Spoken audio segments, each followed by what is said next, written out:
Bonjour mesdames, messieurs et bienvenue à cette session d'information sur ETélé. Voici nos titres.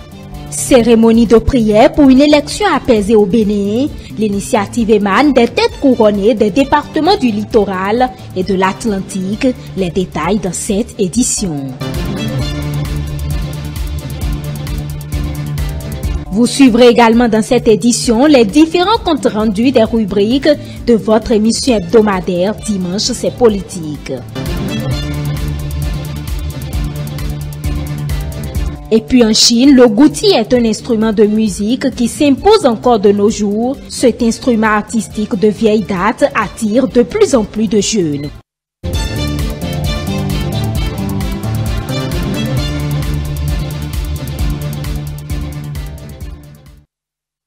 Merci de nous préférer pour vous informer. La pandémie de la Covid-19 continue de faire ravage au Bénin. À la date du 19 février 2021, le tableau sanitaire indique 1116 cas actifs pour un total de 5434 cas et 110 décès, soit 5 nouveaux décès enregistrés en 112 heures. Avec la résurgence de la maladie, le respect scrupuleux des gestes barrières, à savoir le port de masque obligatoire en tout lieu, l'usage du gel hydroalcoolique, la désinfection et le respect de la distanciation sociale s'avère indispensable pour freiner l'ennemi invisible dans sa fureur. Et puis, le Centre des œuvres universitaires et sociales de Parakou a un nouveau conseil d'administration. Les membres de cet organe ont été installés ce vendredi 19 février 2021 par le ministre de l'Enseignement supérieur et de la Recherche scientifique. Le point de la cérémonie.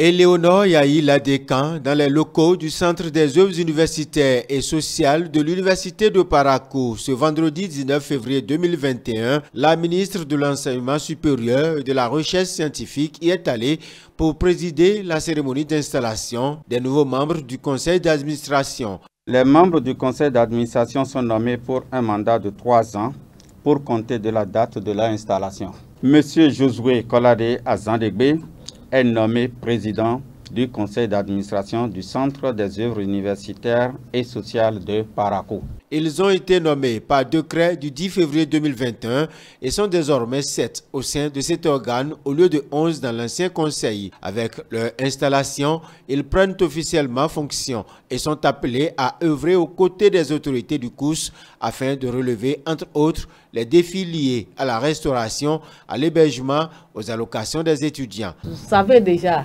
un peu comment ça fonctionne. Vous êtes tous administrateurs quelque part. Et puis, pour peut-être que les conseils d'administration auxquels vous appartenez ne sont pas aussi spécifiques que ce que vous allez voir avec les centres des œuvres universitaires. Je vous demande d'être patient avec eux parce que les besoins sont multiples et pressants. D'être patient et de mettre en place une stratégie qui leur permette de vous suivre dans la sérénité et dans la performance. Le directeur du centre peut se réjouir de cette cérémonie vu les difficultés rencontrées depuis décembre 2016 en raison de l'inexistence d'un conseil d'administration. En raison de l'absence du conseil d'administration, les performances du COUSP ont été en deçà des attentes. Le COUSP n'a pu actualiser son décret portant AOF et son manuel de procédure. Par ailleurs, il ne dispose pas d'un cadre organique et d'un plan de formation pour le personnel. Que dire des états financiers qui n'ont pu être approuvés en vue de leur certification par le commissaire aux comptes. Aussi, l'effectif du personnel a-t-il considérablement chuté en raison des nombreux départs à la retraite et des décès observés dans son rang. Les partenaires sociaux, quant à eux, ne cessent de manifester leur désir de voir l'accord d'établissement révisé en vue d'améliorer davantage leurs conditions de vie et de travail. À tout cela s'ajoute la mise en œuvre des réformes engagées par le gouvernement actuel. Les défis sont nombreux et le nouveau président du conseil d'administration, ancien directeur adjoint de cabinet, compte déjà sur son ministre pour faire face à l'immensité de la tâche qui les attend, mais aussi sur le personnel du COUS. Je voudrais pouvoir compter sur votre engagement indéfectible. Je voudrais pouvoir compter sur votre sens aigu de responsabilité. J'allais dire, je voudrais pouvoir compter sur chacun de vous, sur ce que vous savez faire de bien. pour que les nombreux défis, les nouvelles responsabilités qui nous ont été confiées, qu'on puisse ensemble les relever, qu'on puisse ensemble, durant ce mandat, conduire à bon port la barque du Cous Parakou. Lors de cette cérémonie, une minute de silence a été observée en mémoire de Yerima Prosper Korogone, premier directeur du Centre des œuvres universitaires et sociales de l'Université de Parakou, décédé le 30 décembre 2020. Voilà, c'est un compte rendu signé Léon Baton-Wero et Boris Arissou. Cérémonie de prière pour une élection apaisée au Bénin, c'est une initiative des têtes couronnées des départements du littoral et de l'Atlantique. L'événement a connu la présence de plusieurs invités de marque. Le compte rendu d'Aziza Chamou.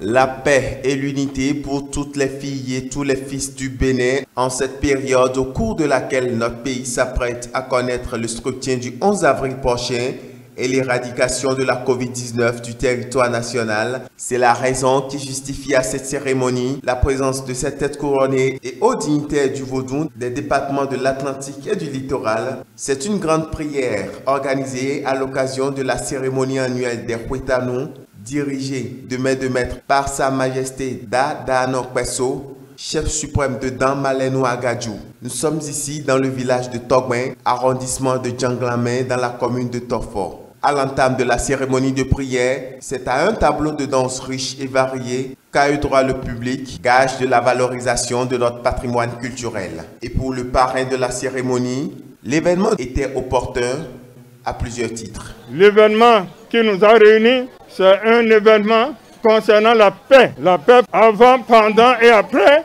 les élections présidentielles du 11 avril 2021. C'est pourquoi nous avons le roi des rois parmi nous, Sa Majesté le roi Porébé, qui est venu soutenir Da Pesso, qui a l'initiative d'une grande prière et des élections paisibles au Bénin et l'évacuation de la pandémie du Covid-19.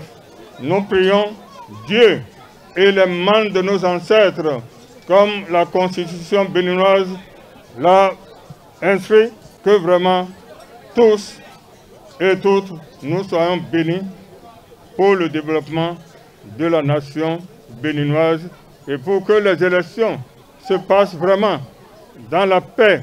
En plus d'avoir prié pour la paix au Bénin, les têtes couronnées de l'Atlantique et du littoral ont également prié pour conjurer le mal de la COVID-19. Nous sommes réunis aujourd'hui parce qu'on dit Huetanou.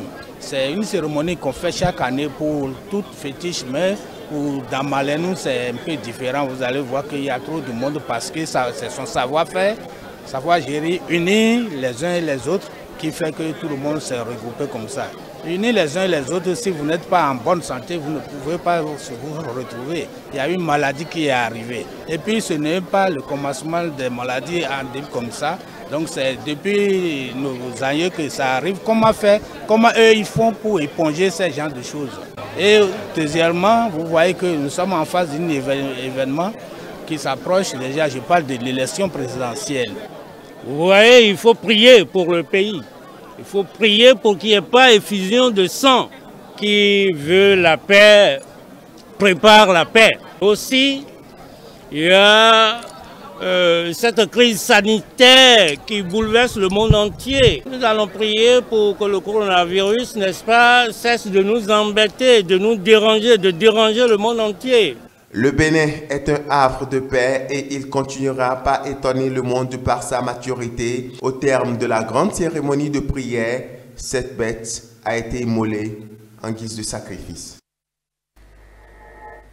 Le journal se poursuit, suivant à présent le point de l'écho de nos plateaux de ce dimanche 21 février 2021.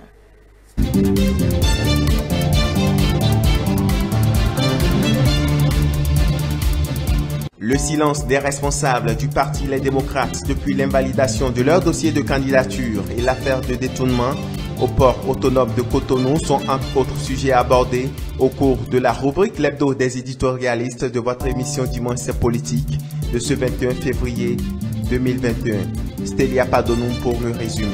Le mutisme des responsables du parti Les Démocrates face à l'invalidation de leur dossier de candidature à la présidentielle de 2021 inquiète le journaliste Félicien Fagnon. Il s'interroge sur ce qu'est devenu ou ce que devient le parti Les Démocrates. Est-ce que le parti est encore véritablement avec Mme Rekiat Madougou? Ou bien est-ce que les responsables du parti, sinon ceux dont je viens de citer, notamment Eric Moundete, Assatassou, Tigri, tous ceux que Atiade, est-ce que tous ceux-là, les têtes de pont du parti, ou bien est-ce que ils ont déjà tiré une conclusion et ont carrément laissé le parti à Mme Rekiat Madougou pour que, bon, elle continue l'animation jusqu'à ce que les gens aplanissent des divergences, puisque divergences, il y en a eu. Quelque chose ne cloche pas.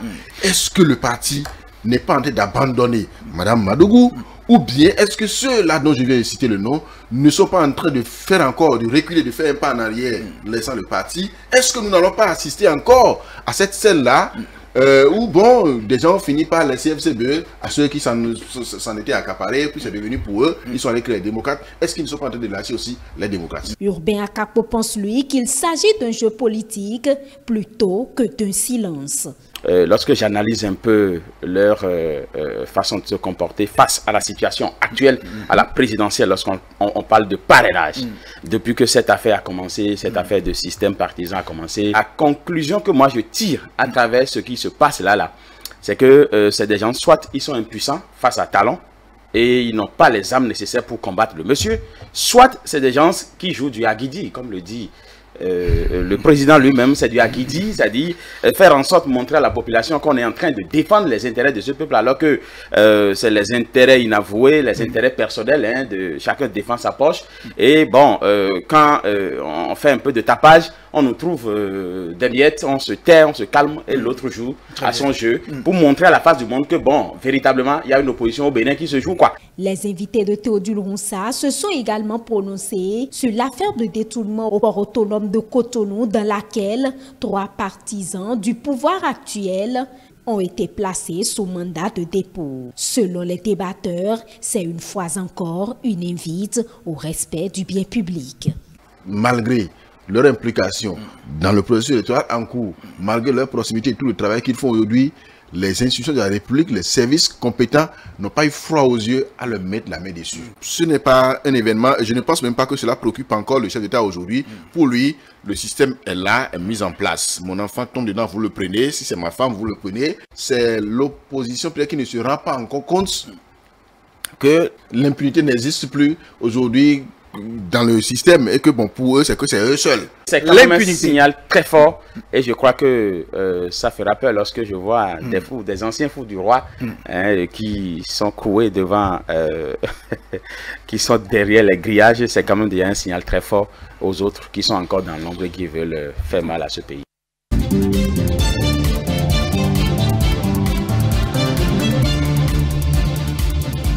Le duel de ce dimanche a reçu comme invité Julien Kandé-Kansou, analyste politique, et Antoine Adoukonou du parti du Bloc républicain. Le rejet du réaménagement du calendrier électoral par la Cour constitutionnelle et la question du parrainage sont entre autres sujets abordés. Sur le duel de ce dimanche 21 février 2021, le rejet de tout réajustement du calendrier électoral par la Cour constitutionnelle et la préoccupation relative à l'état de démocratie au Bénin sont les 2 principaux sujets abordés au cours de l'émission. Sur le premier point, l'avis des duellistes va selon leur ressenti. Par rapport au réaménagement du calendrier électoral, je crois que la Cour a péché en disant non, puisque cela n'augure pas un climat de paix. Le président de la République avait dit que les élections seront une fête, mais une fête à l'image de ce qu'il y a eu à faire, où le groupe national de contact, le mouvement s'engager, tous ceux-là ont adressé une lettre à notre armée. Cela montre qu'aujourd'hui nous sommes dans un contexte très difficile, et la Cour constitutionnelle, dernier ressort de notre juridiction, doit pouvoir dire qu'il fallait s'asseoir pour revoir, parce que rien ne presse. Le professeur Djogbe nous disait qu'il n'y avait pas d'hommes forts, mais des hommes forts, que la loi ne peut rien faire sans les hommes. Si cette loi qu'on est en train de dire, il faut respecter, qu'il faille trouver les moyens. La Cour constitutionnelle, en voulant faire le rejet du réaménagement du calendrier électoral, a expliqué, puisque le requérant en la personne de Kario Soglo a demandé le report, pas parce qu'il y a des blocages institutionnels. En fait, c'est de ça les questions.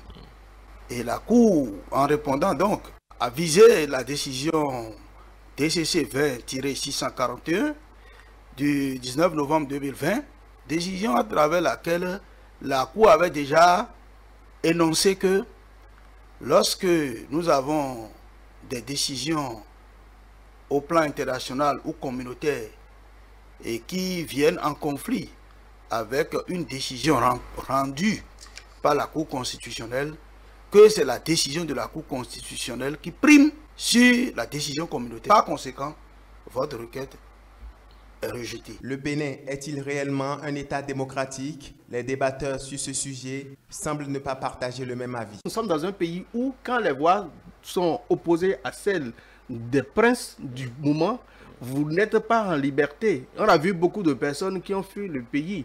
On a vu des gens dans ce pays qui ont montré que le parti UP n'était pas à jour pour pouvoir participer aux élections législatives, c'était PRD.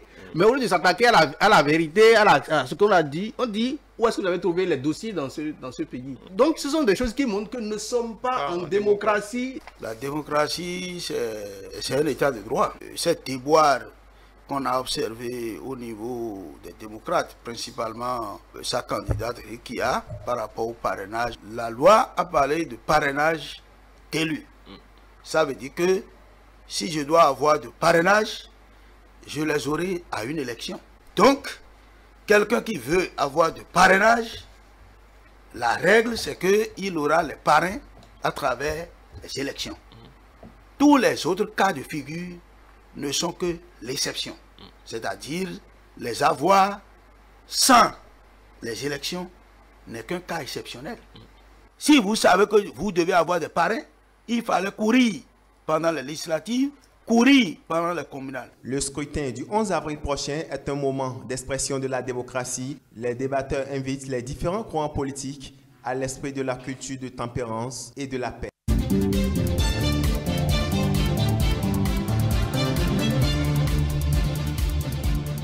L'origine des conflits préélectoraux en Afrique, voilà le thème autour duquel s'est focalisée l'émission L'Entretien de ce dimanche sur votre chaîne de télévision E-Télé.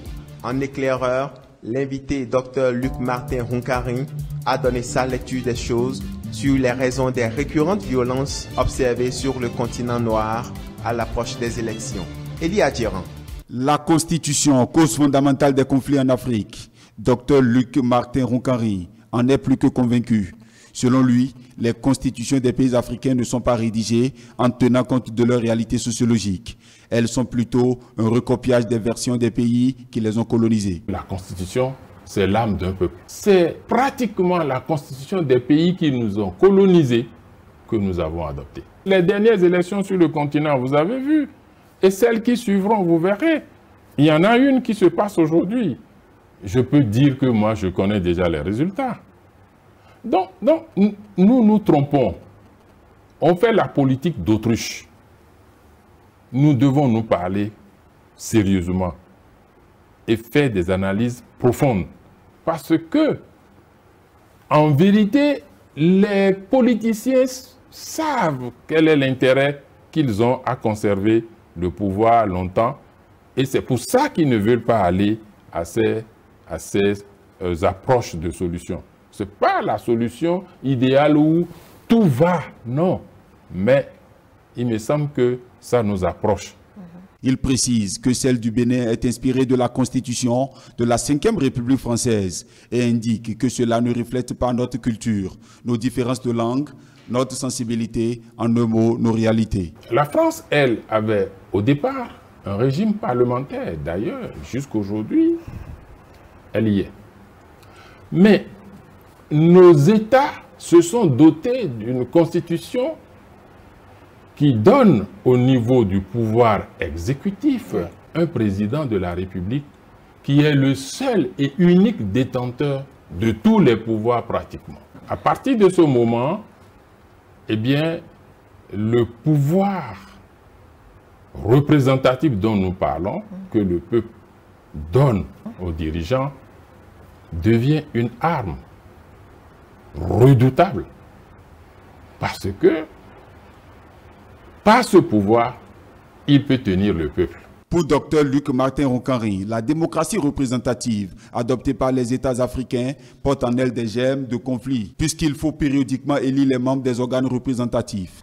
Nous n'avons pas encore la tradition vraiment des partis politiques au sens propre et pur du terme.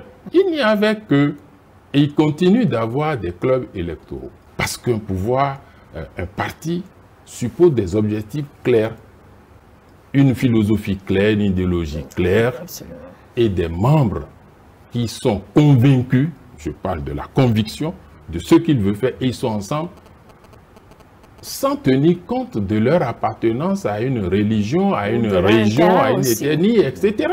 Au cours de l'émission L'Entretien, l'invité de Angèle Toboula a aussi abordé la question des partis politiques en Afrique. Eh bien, vous suivrez dans quelques instants le compte rendu du décryptage. Mais avant, allons en Chine. S'il y a un instrument de musique qui s'impose encore de nos jours, c'est bel et bien le gouti, un instrument artistique de vieille date qui attire de plus en plus de jeunes, ceci de par sa réputation et sa tonalité profonde. On suit le reportage de nos confrères de la CCTV+.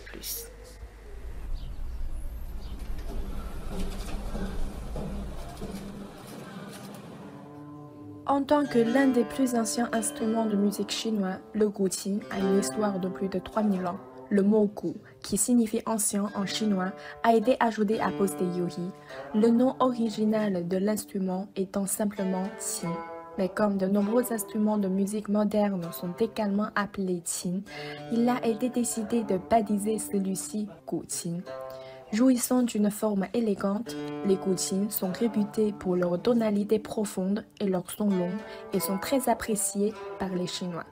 Mais il y a eu des hauts et des bas au cours des années de succession de cet art. 在早10几20年前的时候还是很少人弹琴的，当时比如说我们广东，从1980年。 我的师祖杨新文先生就成立了广东古琴研究会。他1990年去世之后，我的老师谢导秀老师在接任会长。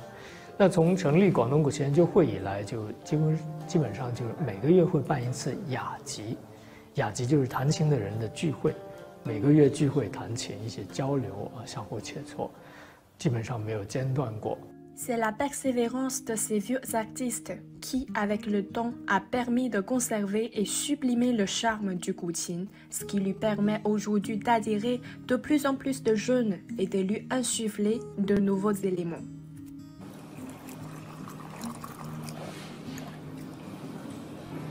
Goutin, 我们说到，也有一些人有个误区，就认为古琴就是弹古曲的，但实际上不是这样。 就古琴一样可以弹现代人的曲目，包括流行音乐甚至摇滚乐一起合作的都有。我们把音乐治疗融入在古琴里边，比如说跟茶道、跟书画、跟太极这些内容融合在一起，结合在古琴上去演绎它。在进校园的过程当中，我们就编了很多古诗词，就学生课本里边的那种诗词，变成古琴弹唱的曲目去传承。 这种传播就是对学生、对古琴艺术的传播都是非常好的一种事情。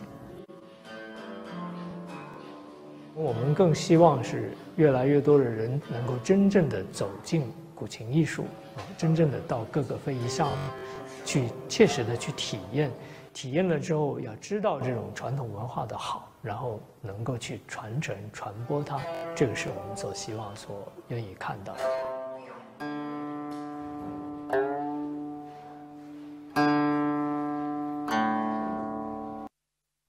Le décryptage, vous le suivez plus tôt après cette édition. Mesdames, Messieurs, c'est tout pour ce 13h. Merci de l'avoir suivi. Rendez-vous sur nos différentes plateformes digitales www.etelebene.com, sur Facebook et YouTube. E Télé Bénin, tout simplement. Bonne suite de programme sur E Télé.